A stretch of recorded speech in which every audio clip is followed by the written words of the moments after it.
네, 우리 새 찬송가 310장 하나님의 은혜로 310장 같이 찬송 부르시겠습니다.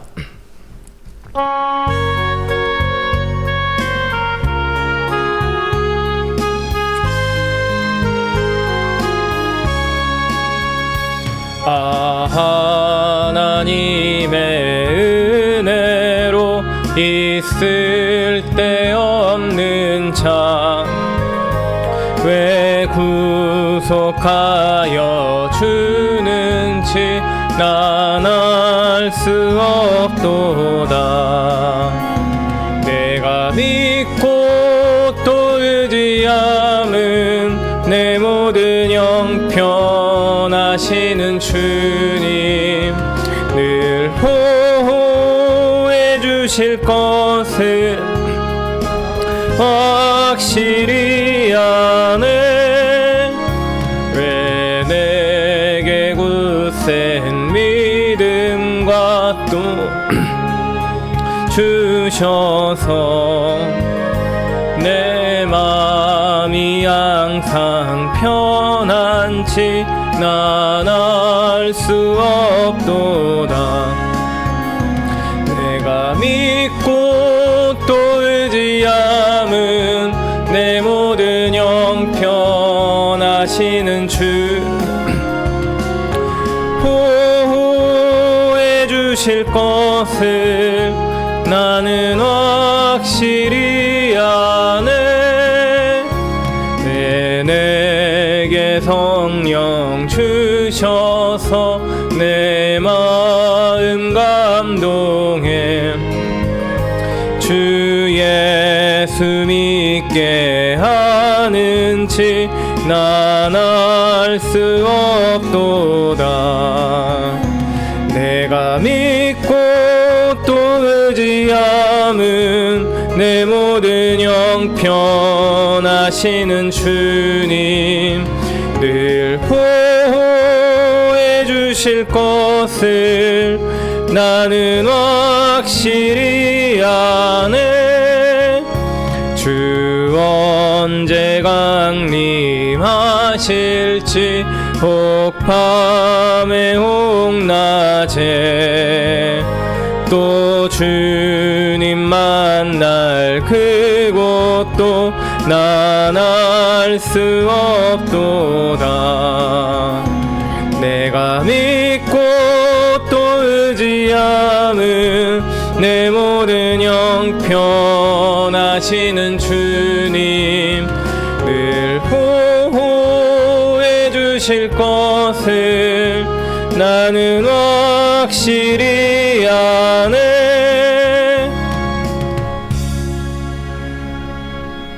이어서 315장 내 주 되신 주를 참 사랑하고 찬송 부르시겠습니다.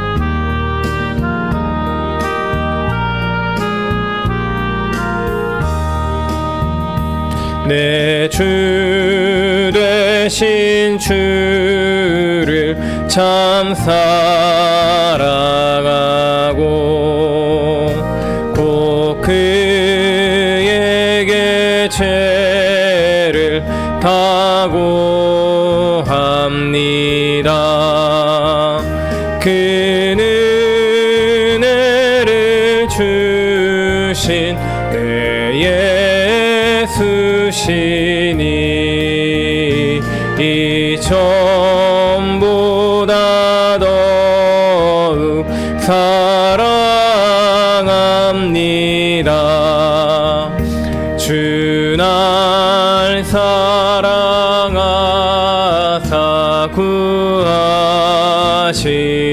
구하시려고 저 십자가 고난 당하셨도다. 그가 시관 쓰신 내 주 배우니 이 전보다 더욱 사랑합니다.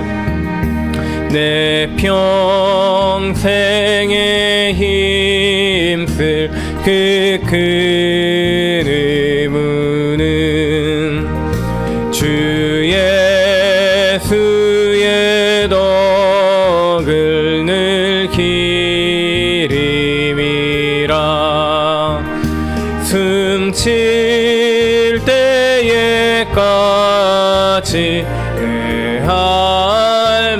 말씀은 이전보다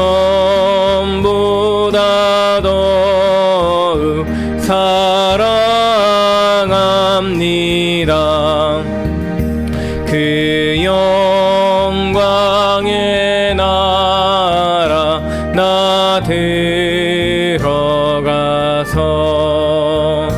그 풍성한 은혜 늘 감사하리.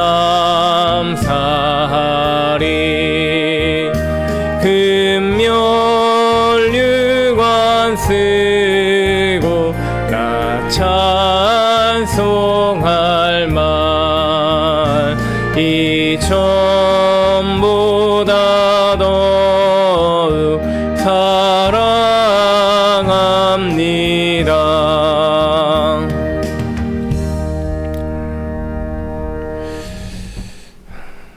네, 이 시간 우리 다 같이 사도신경으로 신앙 고백 드리시겠습니다. 전능하사 천지를 만드신 하나님 아버지를 내가 믿사오며 그 외아들 우리 주 예수 그리스도를 믿사오니 이는 성령으로 잉태하사 동정녀 마리아에게 나시고 본디오 빌라도에게 고난을 받으사 십자가에 못 박혀 죽으시고 장사한 지 사흘 만에 죽은 자 가운데서 다시 살아나시며 하늘에 오르사 전능하신 하나님 우편에 앉아 계시다가 저리로서 산자와 죽은 자를 심판하러 오시리라. 성령을 믿사오며 거룩한 공예와 성도가 서로 교통하는 것과 죄를 사하여 주시는 것과 몸이 다시 사는 것과 영원히 사는 것을 믿사옵나이다. 아멘. 사랑과 자비가 한량없으신 하나님, 이제 1월을 새해를 맞이하고 한 주간을 지내고 다시 우리 수요 기도회로 하나님 앞에 나오게 하셨습니다. 감사를 드리며 우리의 몸과 마음 모든 것 우리 주님께 기쁨으로 드리는 예배 되기를 기도합니다. 성령님, 우리의 생각과 모든 것 주관하여 주셔서 하나님 앞에 집중케 하여 주시옵소서. 헛되이 이 시간 보내지 아니하도록 유튜브로 참여하는 주의 성도들도 하나님 마음 다하여 함께 예배에 참여하도록 성령께서 인도하여 주시고 이 예배 주관하여 주시옵소서. 예수 그리스도의 이름으로 기도드립니다. 아멘. 네, 우리 288장 예수를 나의 구주 삼고 찬송 부르시겠습니다.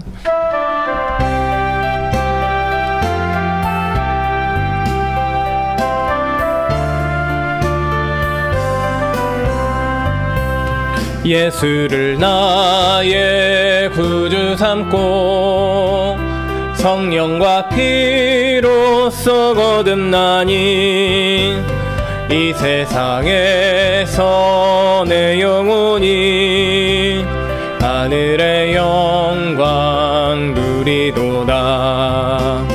이것이 나의 간증이요 이것이 나의 찬송일세. 나 사는 동안 끊임없이 구주를 찬송하리로다. 온전히 주께 맡기네요. 사랑의 음성을 듣는 중에 천사들 왕래하는 것과 하늘의 영광 보리로다. 이것이 나의 간증이요 이것이 나의 찬일세. 나 사는 동안 끊임없이 구주를 찬송하리로다. 주 안에 기쁨 누림으로 마음의 풍랑이 잔잔하니 세상과 나는 간 곳 없고 구속한 주만 보이도다. 이것이 나의 간증이요 이것이 나의 찬송일세. 나 사는 동안 끊임없이 주를 찬송하리로다.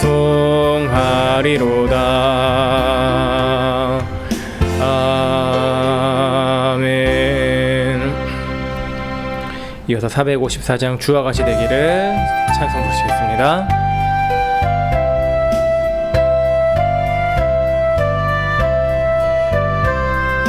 주와 같이 되기를 내가 항상 원하니 온유하고 겸손한 주의 마음 주소서.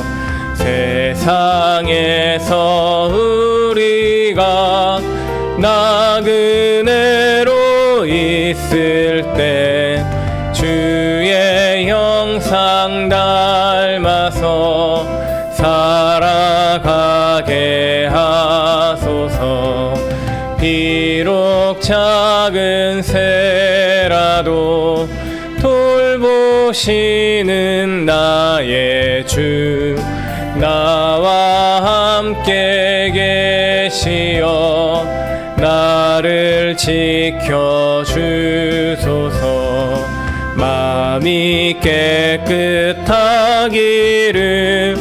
내가 항상 원하니 악한 마음을 버리고 살아가게 하소서. 주와 같이 되기를 내가 항상 원하니 주님 뜻을 따라서 살아가게 하소서. 주 은혜로 거듭나 말씀 위에 굳게 서 영원 무궁하도록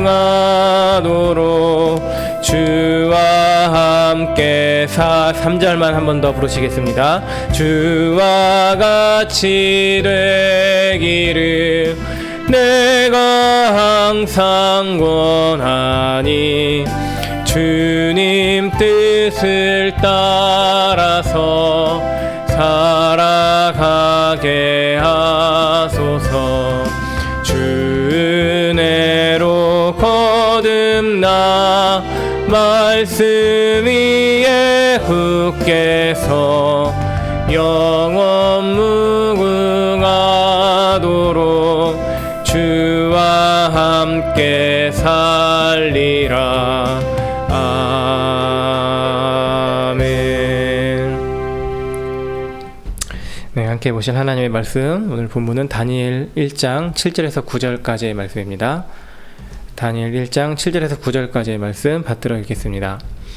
환관장이 그들의 이름을 고쳐 다니엘은 벨드사살이라 하고 하나니아는 사드락이라 하고 미사엘은 메삭이라 하고 아사랴는 아벤느고라 하였더라. 다니엘은 뜻을 정하여 왕의 음식과 그가 마시는 포도주로 자기를 더럽히지 아니하도록 환관장에게 구하니 하나님이 다니엘로 하여금 환관장에게 은혜와 긍휼을 얻게 하신지라. 아멘. 잠시 기도하시겠습니다. 오늘도 새해에 말씀 주신 하나님 함께 다니엘서를 살펴보고자 합니다. 이 혼란하고 혼탁한 시대 속에서 하나님이 원하시는 신앙의 참된 모습을 다니엘서를 통해 우리가 다시금 생각하고 마음에 새길 수 있도록 성령께서 은혜를 베풀어 주시고 역사하여 주시옵소서.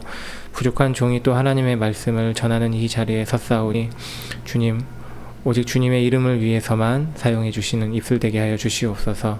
주의 증거만 전하게 하여 주시옵소서. 예수 그리스도의 이름으로 기도드립니다. 아멘.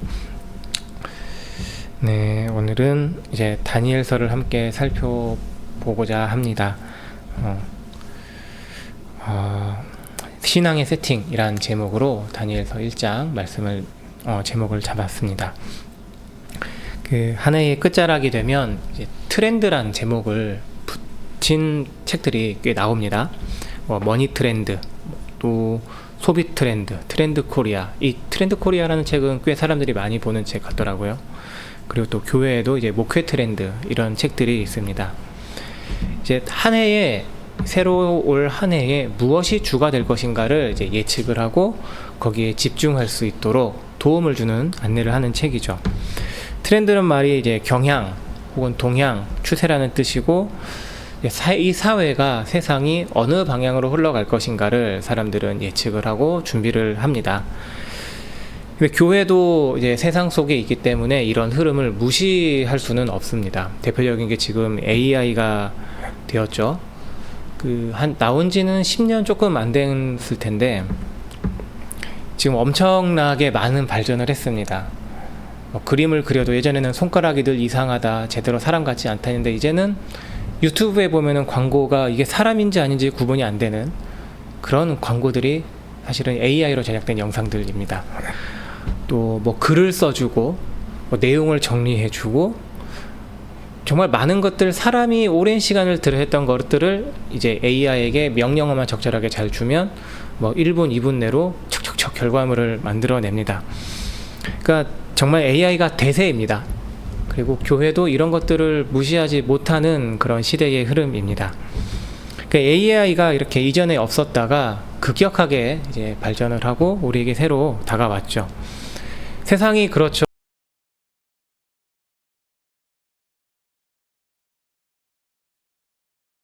근데 이제 AI도 시간이 얼마나 될지 모르겠지만 분명히 더 이상 새로운 것이 아니게 되겠죠. 그리고 그때에는 또 새로운 뭔가가 등장할 겁니다.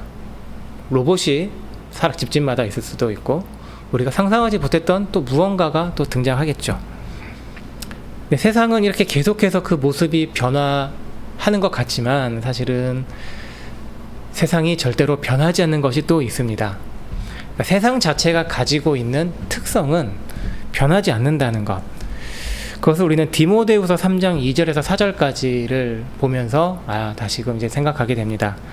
사람들이 자기를 사랑하는 것, 돈을 사랑하며 자랑하며 교만하며 비방하며 부모를 거역하며 감사하지 아니하며 거룩하지 아니하며 무정하며 원통함을 풀지 아니하며 모함하며 절제하지 못하며 사나우며 선한 것을 좋아하지 아니하며 또 배신하며 조급하며 자만하며 쾌락을 사랑하기를 하나님 사랑하는 것보다 더하며, 이런 모습들은 지금부터 2000년 당시 사람들의 일반적인 생활의 모습들입니다.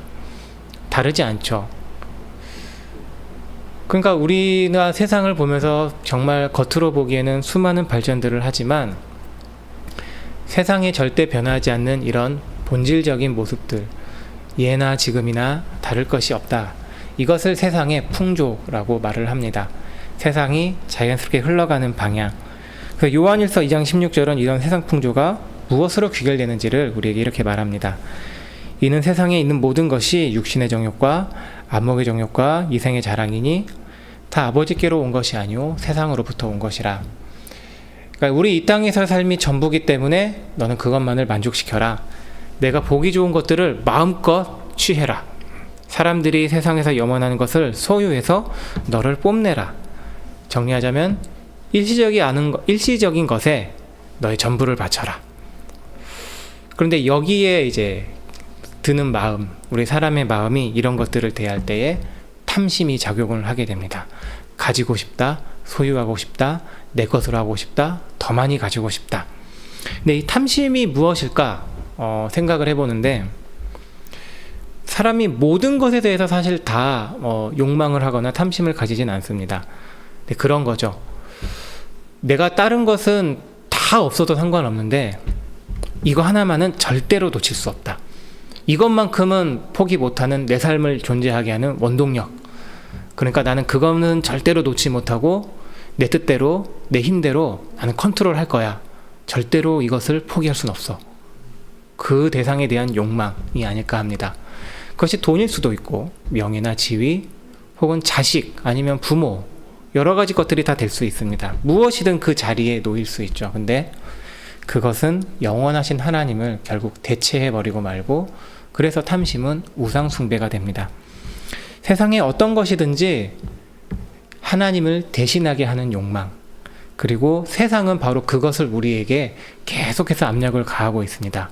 눈에 보이지 않는 하나님이 아니라 천국이 아니라 당장 눈에 보이는 소유, 눈에 보이는 무언가를 너는 계속해서 추구해야 돼. 그것을 열심히 얻어내려 해야 돼. 그것을 다니엘서가 우리에게 보여주죠. 그리고 그런 세상의 압력 앞에서 우리가 과연 어떻게 대응해야 될 것인가. 오늘 본문으로는 다니엘서 1장 7절에서 9절까지를 살펴보았습니다. 이 본문을 중심으로 다니엘서 1장을 좀 흐름을 같이 나누고자 합니다. 워낙에 많이 들어온 이야기죠. 다니엘서 1장부터 6장까지 이야기는 유초동부, 주일학교 시절부터 해가지고 무수히 들어와서 이야기의 흐름은 간략하게 정리해도 충분할 것 같습니다. 근데 다니엘서를 이제 읽을 때에 우리가 무엇을 절대 놓치지 않아야 하는가? 다니엘서의 진짜 주인공을 우리가 보는 것입니다. 책 제목이 다니엘서, 그래서 다니엘이라는 인물이 가장 전면에 부각합니다. 또 그 옆에는 하나냐, 미사엘, 아사랴와 같은 신앙의 동료들도 있죠. 그리고 반대편에 이제 대척점에 있는 인물들, 느부갓네살 왕, 다리우스 왕, 또 벨사살, 또 신하들, 이런 두 큰 서로 대척점에 있는 사람들 사이에서 갈등이 발생을 합니다. 그리고 이 갈등은 사실 다니엘, 또 하나냐, 미사엘, 아사랴, 이렇게 하나님의 사람들에게 위기를 줍니다. 근데 또 이들이 신앙의 선택으로 인해서 위기에서 벗어나게 되고 무사히 구출됩니다. 그러니까 이런 것들을 이제 신앙적인 모범을 우리에게 제시해 주는 것으로 많이 얘기를 했지만, 사실 다니엘서의 주인공은, 진짜 주인공은 이 신앙의 인물들, 그리고 불신앙의 대적들, 그 뒤에 있는 그분입니다. 하나님이 주인공이시라는 것. 그래서 다니엘서를 읽을 때에 이 다니엘 또 세 친구들 정말 뛰어난 신앙인이지만 그들이 우리와 성경이 사실 똑같은 사람들이라는 것을 기억하고 봐야 됩니다. 다니엘도 이 세 친구들도 우리랑 똑같이 은혜가 필요한 사람들이라는 것. 그리고 거기서부터 우리가 그래, 진짜 주인공인 하나님이 무슨 일을 하시는가를 보게 되는 거죠. 근데 이 하나님에 관해 말하는 부분들이 사실은 굉장히 사소하게 지나칠 수 있는 몇몇 안 되는 구절들, 특히 이야기가 그렇습니다. 이야기에서 아주 사소하게 한두 구절 사이에서 쓱 지나가고 맙니다. 그래서 우리가 좀 눈을 크게 뜨고 다니엘서에서 하나님을 보는 것이 필요합니다. 다니엘서 1장 이야기는 크게 세 가지 사건으로 이루어져 있습니다. 첫 번째는 느부갓네살이 유다의 예루살렘 성을 침공해서 성전의 기물과 함께 왕족과 귀족 중에서 포로로 몇 사람을 잡아갔습니다. 그리고 두 번째는 그 포로 가운데 있던 다니엘, 하나냐, 미사엘, 아사랴가 바벨론의 궁정에서 시험을 받게 됩니다. 그리고 세 번째 이야기는 이 다니엘, 하나냐, 미사엘, 아사랴가 시험을 극복하고 바벨론의 궁정에서 크게 성공을 하게 됩니다. 중심 인물이 다니엘, 하나냐, 미사엘, 아사랴. 근데 이 사람 말고도 사실 다른 포로들이 분명히 더 있었을 겁니다. 딱 네 사람만 골라서 잡아가진 않았을 텐데, 왜 이 사람의 이야기를 하느냐? 그들이 보인 어떤 선택이 있었고 그 일에서 하나님이 보여주신 어떤 일이 있다는 것을 다니엘서는 말을 합니다. 느부갓네살 왕이 성경에서 굉장히 이름이 많이 나오는데,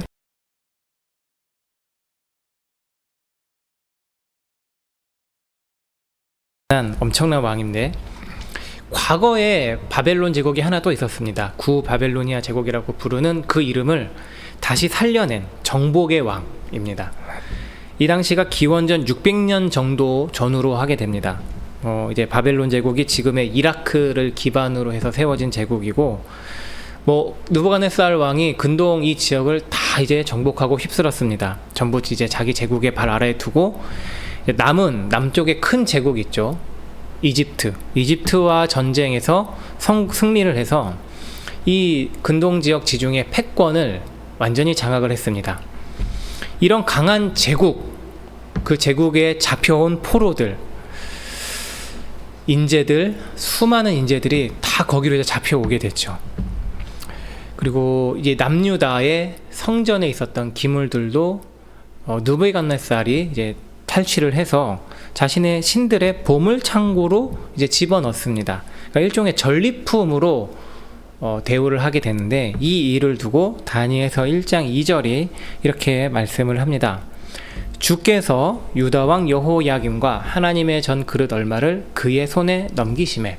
네, 그는 느부갓네살 왕인데 여호야김도 느부갓네살의 손에 넘겨진 것, 하나님의 전의 그릇, 성전 기물들, 그리고 여기 없지만 포로들, 이것들을 주께서 느부갓네살 왕의 손에 넘기셨습니다. 여호야김은 어리석은 왕이었습니다. 그런데 그 여호야김과 유다가 당한 굴욕은 그것 때문이 아니라 하나님께서 느부갓네살 왕에게 주신 일이다 라고 말씀합니다. 하나님의 일입니다. 그러니까 세속 역사를 보면 여호야김 왕 나오고 느부갓네살 왕, 사람들만 나오지만 진짜 하늘의 역사는 그들이 중요한 게 아니라 이 일을 하신 하나님이 하신 것이다, 일을 하나님이 하신 것이다 라고 기록을 하죠. 이 어마어마한 왕, 진짜 이 대왕, 말 한마디에 수십만 명의 사람들이 죽고 살 수 있는 권력을 가진 느부갓네살 왕이 황관장, 오늘날 비서실장 정도 되는데 아스부나스에게 지시합니다. 그 잡아온 포로 중에서 내가 관리로 삼고자 하는 사람들, 관리로 삼을 만한, 쓸만한 사람들 골라가지고 잘 가르쳐 봐라. 내가 바벨론 통치 제국을 위해서 걔네들 좀 관리로 써먹으려고 한다. 네, 이것이 다니엘서 1장에서 시작된 본격적인 위기의 시작이 됩니다. 이 부분의 성경 말씀 다니엘서 1장 4절 우선 한번 보시겠습니다. 곧 흠이 없고 용모가 아름다우며 모든 지혜를 통찰하며 지식에 통달하며 학문에 익숙하여 왕궁에 설만한 소년을 데려가 하였고 그들에게 갈대아 사람의 학문과 언어를 가르치게 하였다. 네, 일단은 외모가 번듯해야 됩니다. 키도 커야 되고 얼굴도 잘생겨야 되고 피부도 고와야 되고 뭐 저처럼 머리도 벗겨지거나 그런 거 있으면 안 되겠죠. 근데 그냥 잘생기기만 해서는 안 된다. 머리도 좋아야 됩니다. 공부도 잘해야 되고, 그리고 공부뿐만 아니라 눈치도 빠르고 통찰력 있고 언변도 좋아야 하고, 요즘에는 이런 사람들 가리켜서 육각형이 꽉 찬 사람들이라고 말을 하더라고요. 무슨 육각형이냐면 외모, 성격, 학력, 자산, 돈, 직업, 그리고 집안, 이 6가지 포인트로 사람을 평가를 합니다. 야, 이것이 꽉 찬 사람들, 배경 좋고 능력 있고 잘생기고 정말 세상에서 무엇 하나 빼놓을 수 빠지지 않는 너무나도 퍼펙트한 그런 사람, 느부갓네살 왕이 그런 사람을 요구하는 겁니다. 그리고 왕이 또 정한 것이 하나 있습니다. 5절에 보면 또 왕이 지정하여 그들에게 왕의 음식과 그가 마시는 포도주에서 날마다 쓸 것을 주어 3년을 기르게 하였으니 그 후에 그들은 왕 앞에 서게 될 것이더라. 왕의 음식과 포도주, 이것을 왕이 지정을 합니다. 야, 이거 먹여. 이거는 근데 사실 특권입니다. 포로로 잡혀왔으면 뭐 우리는 감옥을 생각할 수 있긴 하지만 왕이 먹는 그런 음식으로, 정말 최고급 식재료들로 만든 음식, 최고의 식사들로 잘 먹이고 잘 입히고 완전 특권 대우를 해주는 거죠. 그리고 바벨론의 교육을 받습니다. 4절에 나오는 갈대아 사람의 학문과 언어를 배웠다고 하는데, 이것이 무엇이냐? 이 당시에 그냥 최고급의 학문을 다 가르치는 겁니다. 수메르어, 아카드어, 아람어, 요 지금도 고대어로서 중요하게 다루는 언어들, 이 당시 이 지역에서 주요하게 사용했던 언어들, 그리고 문헌들, 주로 신화들입니다. 그리고 그 글과 문학들, 또 역사의 기록들, 천문학과, 수학과, 의학 등등, 우리로서도 지금도 굉장히 고급 지식에 속하는 내용들을 가르칩니다. 여기 점성술도 있고. 근데 이런 것들을 왕이 요구를 했지만 포로의 입장에서 생각을 해보면, 뭐 나라가 망했죠. 분하긴 하죠. 근데 어차피 대세는 바벨론입니다. 이거는 거스를 수가 없고, 근데 게다가 이것들을 다 그냥 무상으로 가르쳐주네. 게다가 이 바벨론 궁정에서 관리로 일할 수 있게 해주네. 그 지위, 명예, 부, 그것이 이 바벨론 궁정에서 포로들에게 실력 있는 사람들에게 약속이 되는 것입니다. 이게 뭐냐면 바벨론 제국이 가진 일종의 국가 정책입니다. 국가의 큰 대계를 세워서 시행하는 일입니다. 뭐냐? 온 세상을 바벨론화할 거다. 온 세상은 바벨론 제국의 방식을 따라 다스려져야 한다. 그리고 그 시작은 각 속국의 지도자들을 자기 바벨론 궁의 관리로 만드는 거죠. 그래서 바벨론의 언어를 배워서 바벨론식으로 말하게 하고, 신화를 가르쳐서 바벨론식 사고방식을 가지게 하고, 또 점성술과 같은 여러 가지 학문을 가리켜서 그 방식으로 바벨론의 관점으로 세상을 다스리고 만들어가게 하자. 근데 사실 이것이 세상이 우리에게 가하고 있는 압력이죠. 너는 이 세상에 살면서 세상에 동화되어야 해. 어차피 너는 이 세상을 벗어날 수 없어. 세상이 말하는 방식과 사고방식과 그런 가치관을 가지고 너는 세상을 대하고 세상을 만들어 나가야 돼. 그리고 세상이 추구하는 인재상에 너를 맞춰야 되지 않겠냐. 육각형, 물론 네가 배경이 없을 수도 있고 그것은 네가 어쩌지 못하는 것이랄지라도, 야, 공부를 열심히 하거나 사람들에게 말을 멋지게 하거나 외모를 가꾸거나 돈 들여서 성형수술을 하든지, 그런 많은 것들, 돈을 많이 가지고 너 그런 것들을 가지고 살아야 되지 않겠냐라고 세상이 우리에게 압력과 압력을 계속해서 가하고 있죠. 그런 자리에 다니엘, 하나냐, 미사엘, 아사랴가 있었습니다. 하나님의 백성, 하나님의 사람들이 있었습니다. 그들이 어떻게 대응했는가? 오늘 우선 본문 7절에 이렇게 나옵니다. 그들에게 가해진 위협인데, 환관장이 그들의 이름을 고쳐 다니엘은 벨드사살이라 하고, 하나냐는 사드락이라 하고, 미사엘은 메삭이라 하고, 아사랴는 아벳느고라 하였더라.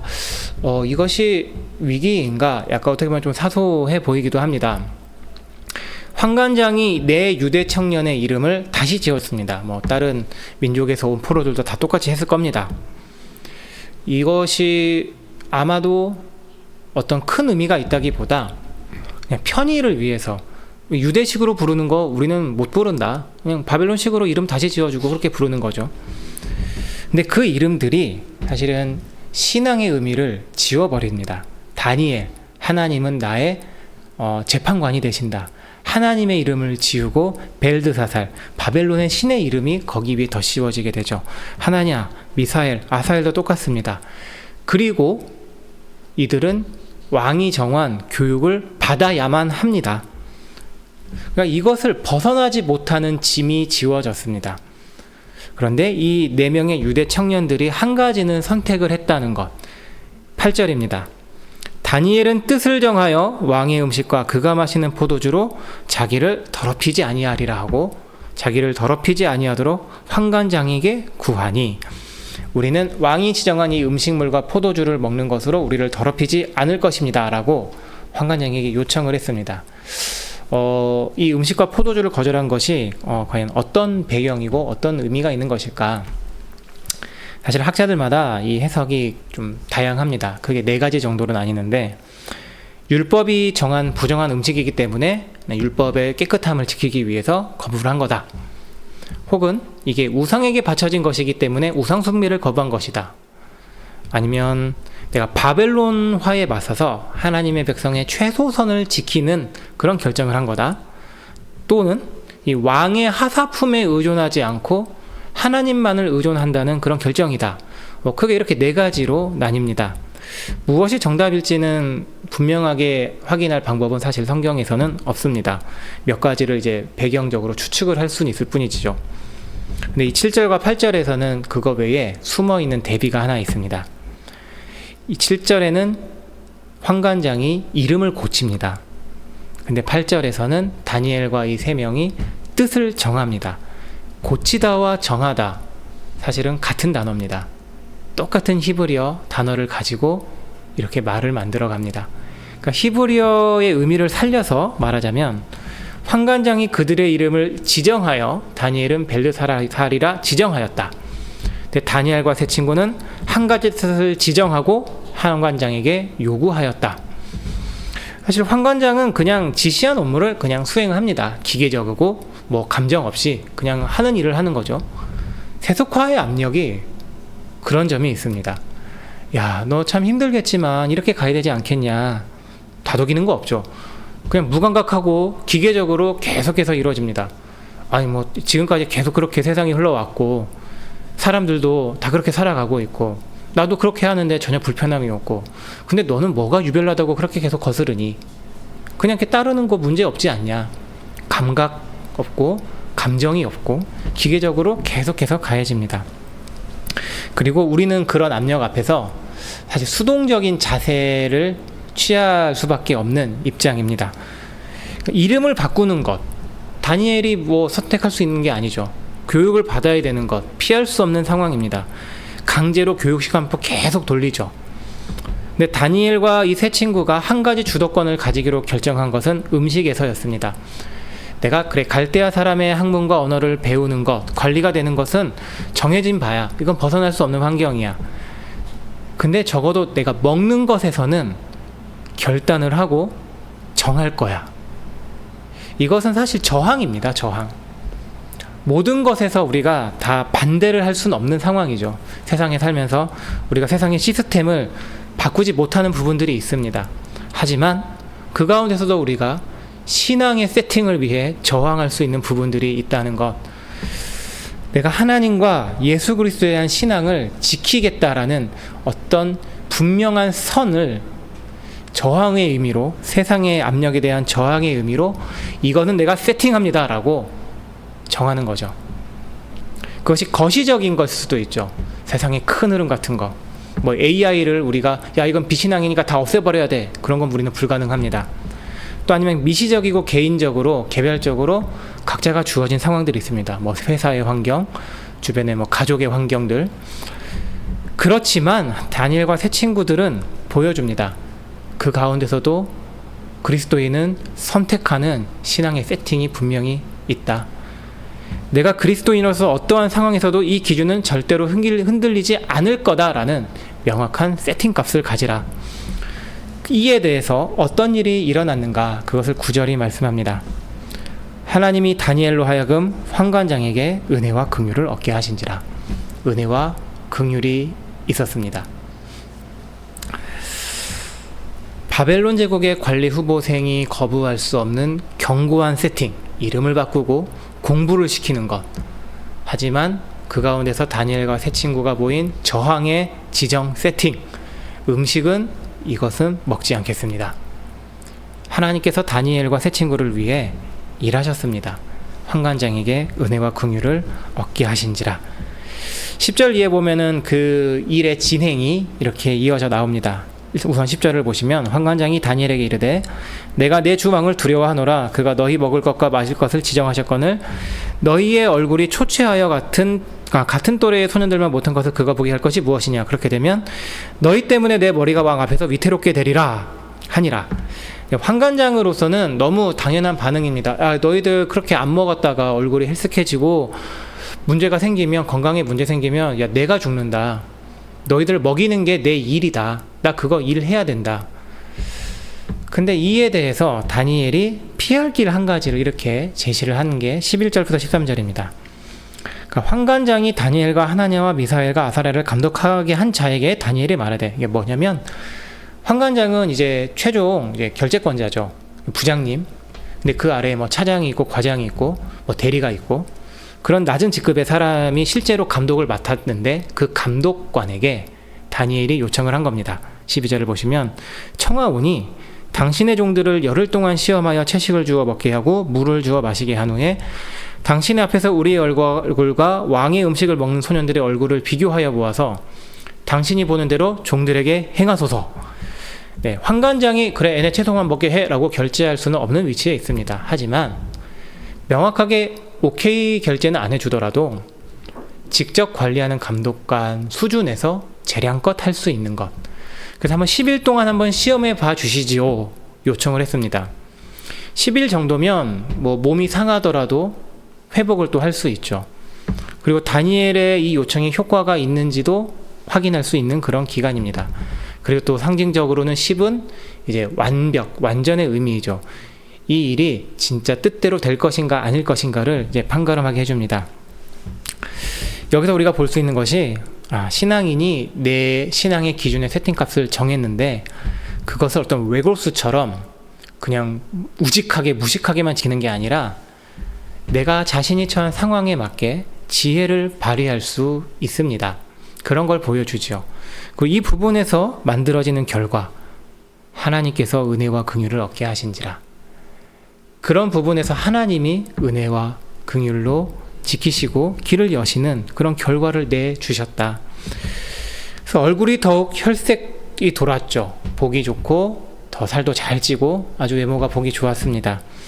하나님께서 은혜와 긍휼을 얻게 하셔서 3년 동안 다니엘과 이 세 친구가 신앙의 세팅값을 지켜갈 수 있었습니다. 그리고 이들에게 하나님께서 베푸신 또 한 가지 일이 17절에 나옵니다. 하나님이 이 네 소년에게 학문을 주시고 모든 서적을 깨닫게 하시고 지혜를 주셨으니 다니엘은 또 모든 환상과 꿈을 깨달아 알더라. 갈대아 사람의 학문을 배우고 언어를 배우고 놀라운 지식인이 되었는데 그 중에서도 최고의 클래스에 이르게 하셨습니다. 근데 이제 이 학문이 이방 사람들의 학문입니다. 이방 사람들의 세계관이고 그들의 사고방식이죠. 하나님이 알지 못하는 불신자들의 방식. 근데 하나님께서 그것을 허락하셨습니다. 너희들은 그것에서 탑이 되게 하셨다. 최고가 되게 하셨다. 탁월함을 허락해 주셨습니다. 그런 그리스도인이 기독교인이 혹시 있을지 모르겠습니다. 이 세상의 학문은 다 마귀적이야. 다 반기독교적이야. 그러니까 배우면 안 돼. 가까이에서도 안 돼. 실제로 그런 사고방식을 가지고 살아가는 미국의 아미시 공동체라는 것도 있긴 한데, 그러니까 세속 문화를 완전히 단절하는 그런 사고방식을 살려고 하는데 과연 이런 입장이 건강한 것인가? 그렇지 않죠. 그리스도인도 세속 학문을 배웁니다. 필요한 것들을 배워야 합니다. 그리고 거기서 탁월함을 보일 수 있는데 그런 세속 학문 속에는 기독교적이지 않은 반기독교적인 것들도 분명히 존재합니다. 진화론, 대표적으로 진화론. 학교에서 다들 진화론을 배우죠. 미사엘, 다니엘, 하나냐, 미사엘, 아사랴. 우리식으로 따지면 그런 진화론도 제대로 공부를 한 거죠. 그래서 무엇이 맹점인가, 무엇이 잘못된 것인가, 성경적인가 정확하게 말할 수 있는 그런 실력을 갖추게 하셨습니다. 동성애에 대해서도 우리가 사실 그래야 될 것 같습니다. 동성애 나빠. 왜 나빠? 세상 사람들은 여러 가지 논리를 다 댈 것입니다. 근데 무조건 나빠. 사실 그러면 쟤네들은 결국 생각도 안 하고 그냥 무조건 나쁘다고 고집만 부려. 그렇지 않고 이러한 주장들이 있다는 거 다 안다. 근데 거기에 대해서 성경이 뭐라고 말하냐? 명확하게 말을 할 수 있는 실력이 필요한 거죠. 그러니까 세상에 굴복하지 않고서도 세상에 인정하는 탁월함이 가능하다는 것, 하나님이 그 일을 해주셨다는 것이죠. 그것이 이제 다니엘 1장 20절에서 이렇게 결론적으로 나옵니다. 왕이 그들에게 모든 일을 묻는 중에 그 지혜와 총명이 온 나라 박수와 술객보다 10배나 나온 줄을 아니라. 다시 또 10이 나오네요. 온전함. 그냥 탁월한 게 아니라 완전하게 완벽하게 탁월했다. 왕 앞에 면접을 본 겁니다. 이제 이 사람들 관리로 쓸 텐데 어느 정도 실력이 되는가 한번 봅시다. 다니엘, 하나냐, 미사엘, 아사랴. 이 네 명이 최고다. 얘네들은 절대 못 따라온다. 근데 이들은 선택했던 것이 있습니다. 왕의 음식을 먹지 않고 포도주를 마시지 않는 선택. 그러나 하나님께서 은혜와 긍휼을 베푸신 것, 그리고 모든 지식과 지혜와 통찰을 허락해 주셨다는 것, 그것이 결과입니다. 이 결과를 만들어냈습니다. 다니엘서 1장을 보면 하나님이 언급되는 구절이 셋 나옵니다. 2절, 9절, 17절. 오늘 이 세 구절을 다 살펴보았습니다. 여기서 사실은 하나님이 하신 일을 똑같은 동사를 3번 사용합니다. 주다. 하나님이 주신 겁니다. 선물을 주다 할 때의 그 주다입니다. 여호야김과 하나님의 전의 그릇들을 느부갓네살에게 주신 것 하나님이 하시죠. 다니엘이 환관장에게 은혜와 긍휼을 얻도록 은혜와 긍휼을 주신 것, 그리고 다니엘과 세 친구에게 학문을 주시고 서적을 깨닫는 실력을 주시고 지혜를 주신 것. 세상의 압력이 굉장히 강하지만 그리스도인을 짓눌러 대고 있지만 그것이 사실은 하나님의 주권 속에서 허용되는 일이기도 하고, 그 압력 아래에서도 그리스도인이 명확하게 정한 세팅값을 지켜가도록 하나님이 주십니다. 허락하십니다. 그래서 하나님의 사람으로 빛을 발하도록 허락하시고 일하십니다. 거대합니다. 세상의 압력은 수천 년 동안 단 한 번의 기조도 바뀌지 않고 이어왔습니다. 더 강화돼 왔습니다. 그래서 이 땅의 것이 전부이다 라는 것은 아담 이후로부터 변함없이 흘러온 세상의 방향입니다. 그렇게 우리를 짓눌러내죠. 하나님 없이 살 수 있다. 눈에 보이고 만져지는 것이 제일 중요하고, 너 자신을 만족시키는 것에 내가 온 힘을 쏟아야 한다.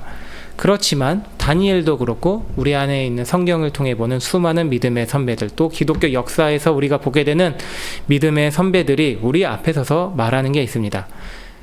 그러한 것들은 사실 정말 가벼운 것이야. 좀 더 세게 말하면 무가치한 것이야. 히브리서 10장 8절이 아니네요. 39절. 아마 39절일 겁니다. 이러한 사람은 세상이 감당치 못하느니라 라는 히브리서 10장 말씀이 있습니다. 여기서 이 세상이 감당하지 못한다는 말이 괄호에 쳐져 있는데, 이 의미가 좀 재밌습니다. 우리말 성경을 비롯해 다른 번역은 이렇게 번역합니다. 사실 세상은 그들에게 가치가 없었습니다. 그러니까 수많은 사람들이 이것은 너무 중요한 거야, 세상의 압력에, 세속의 압력에 굴복하고 자발적으로 그것을 따라서 이것을 절대로 놓지 못하는 그런 상황 속에서 우리 믿음의 선배들이 보여주는 겁니다. 그런 것은 정말 가볍다, 무가치하다. 그러면 무엇이 무거운 것인가? 하나님이 무겁죠. 영광, 그것은 무겁다는 뜻입니다. 하나님이 가장 가치 있다. 그 세팅값을 가지고 살았던 사람들입니다. 그리고 그것을 지키는 씨름을 했습니다. 다니엘과 세 친구는 다니엘서에 기록된 그런 씨름의 모범이죠. 나는 하나님의 사람으로서 그에 합당한 분명한 세팅을 세우고 지키고 살 것이다. 그리고 하나님은 거기에 대해서 주권적인 일하심으로 응답하셨습니다. 이렇게 되면 참 늘 언제나 신앙은 해피엔딩일 것 같은데, 신앙의 세팅을 우리가 분명히 가질 때는 이런 다니엘의 모습과 반대의 방향으로도 흘러갈 수 있습니다. 더 힘들고 괴로워질 수도 있다는 것이 예수님께서 제자들에게 가르쳐 주신 것입니다. 마태복음 10장 18절입니다. 또 너희가 나로 말미암아 총독들과 임금들 앞에 끌려가리니 이는 그들과 이방인들에게 증거가 되게 하려 하심이라. 예수 이름 때문에 공경에 처할 수도 있다. 사실 너희가 처하게 될 것이다가 더 맞을 것 같습니다. 여기에는 하나님의 뜻이 있습니다. 세상에 대해서 세속의 압력을 예수의 이름으로 당당하게 저항하는 증인이 되게 하시는 것이죠. 하나님이 거기에 대해서 절대 손 놓고 계시지 않는다. 19절, 20절. 너희를 넘겨줄 때에 어떻게 또는 무엇을 말할까 염려하지 말라. 그때에 너희에게 할 말을 주시리니 말하는 이는 너희가 아니라 너희 속에서 말씀하시는 이 곧 너희 아버지의 성령이시니라. 너희가 굉장히 두렵고 무서울 것이야. 그렇지만 성령께서 너희의 입술을 반드시 인도해 주실 것이다. 하나님이 함께 하신다. 세상을 주관하신 하나님께서 지금은 우리에게 성령으로 계십니다. 느부갓네살 그리고 황관장에게 또 다니엘과 세 친구에게 주권자로 하나님이 일하셨고 우리에게도 동일하게 일하신다. 성령께서 그 보증, 증거가 되어 주십니다. 우리가 이렇게 다니엘서 1장을 살펴보고 지금 같이 잠시 소리내서 짧게 기도하고 싶습니다. 새해가 시작되었습니다. 신앙을 우리가 굳게 하고 살고자 마음을 먹었을 것입니다. 성령의 인도하심을 따르고 성령 충만하기를 우리가 새해부터 결심했을 겁니다. 근데 여전히 세상은 거대합니다. 내 신앙은 너무나도 약소해 보입니다. 그래서 마음이 무거울 때가 있고 세상이 짓누르는 것을 내 힘으로 도저히 이기지 못할 때가 있을 것 같습니다. 또는 죄의 유혹이 있을 수 있습니다. 그러한 우리의 상황을 하나님 살펴봐 주시옵소서. 그리고 하나님 앞에 정한 신앙의 세팅값을 포기하지 않도록, 양보하지 않도록 지켜주시옵소서.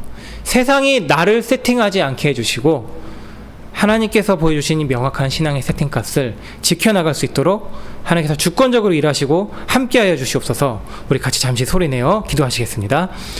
우리의 주권자 되시는 하나님 아버지, 다니엘서를 통해 하나님께서 일하심을 우리가 살펴보게 해주셔서 감사합니다.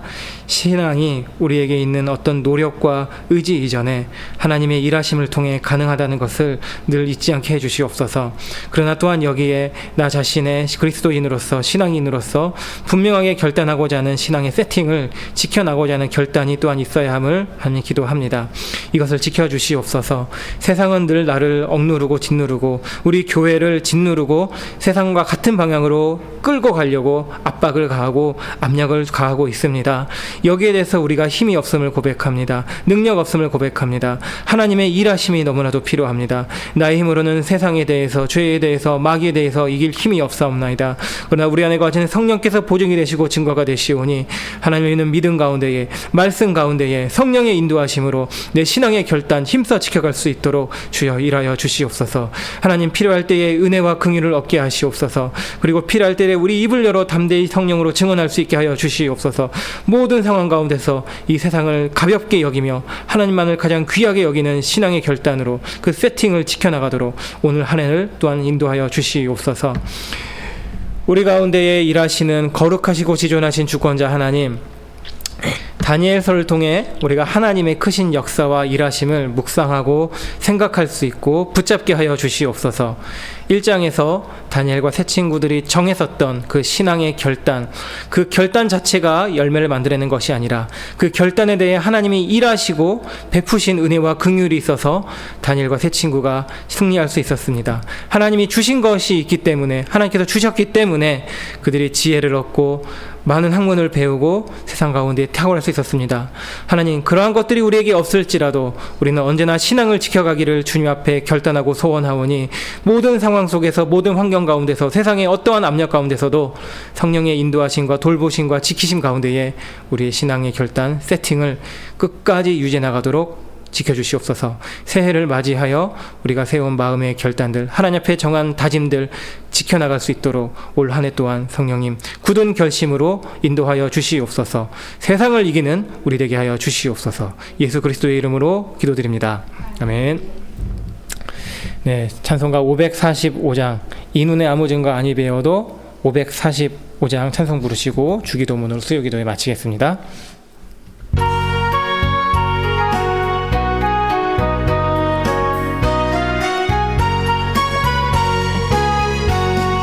이 눈에 아무 증거 아니 배워도 믿음만을 가지고 선을 걸으며 이 귀에 아무 소리 아니 들려도 하나님의 약속 위에 서리라.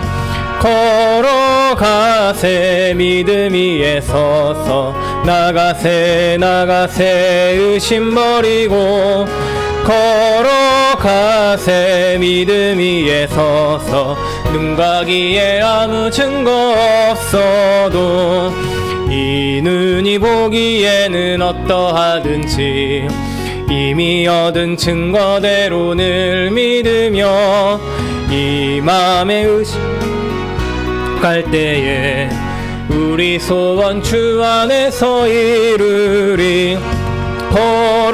걸어가세 믿음 위에 서서 나가세 의심 버리고 걸어가세 믿음 위에 서서 아무 증거 없어도 주님의 거룩함을 두고 맹세한 주 하나님 아버지는 참 미쁘다.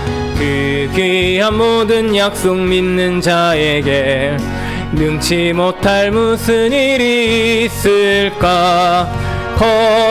걸어가세 믿음 위에 서서 나가세 의심 버리고 걸어가세 믿음 위에 서서 눈과 귀에 아무 증거 없어도. 하늘에 계신 우리 아버지여, 이름이 거룩히 여김을 받으시오며 나라가 임하시오며 뜻이 하늘에서 이루어진 것 같이 땅에서도 이루어지이다. 오늘 우리에게 일용할 양식을 주시옵고 우리가 우리에게 죄 지은 자를 사하여 준 것 같이 우리 죄를 사하여 주시옵고 우리를 시험에 들게 하지 마시옵고 다만 악에서 구하시옵소서. 나라와 권세와 영광이 아버지께 영원히 있사옵나이다. 아멘.